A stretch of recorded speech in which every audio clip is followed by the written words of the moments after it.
দেখেন দুর্গম পাহাড়ে বিভিন্ন প্রাণীর শব্দ আপনারা হয়তো শুনতে পাচ্ছেন। আসলে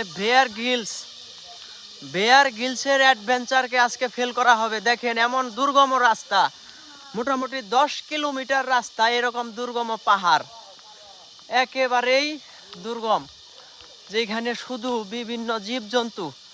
আর আমরা সামনে এগিয়ে যাচ্ছি হামহাম পাহাড়ের ঝর্ণার উদ্দেশ্যে, যেখানে আসলে একটা 5টা পাহাড় উঠে হাঁপিয়ে পড়ছি। এখনো আরো 9টা পাহাড় বাকি আছে। 1200 ফিট উঁচু পাহাড়। তো সেইখানে যাচ্ছি। আপনারা যে বিভিন্ন প্রাণীর আওয়াজ শুনতে পাচ্ছেন। এখন খুব কষ্ট হচ্ছে, একটা পাহাড় উঠেই কথাবার্তা এড়িয়ে যাচ্ছে, কি রেখে কি বলতাছি আসলে খুঁজে পাচ্ছি না।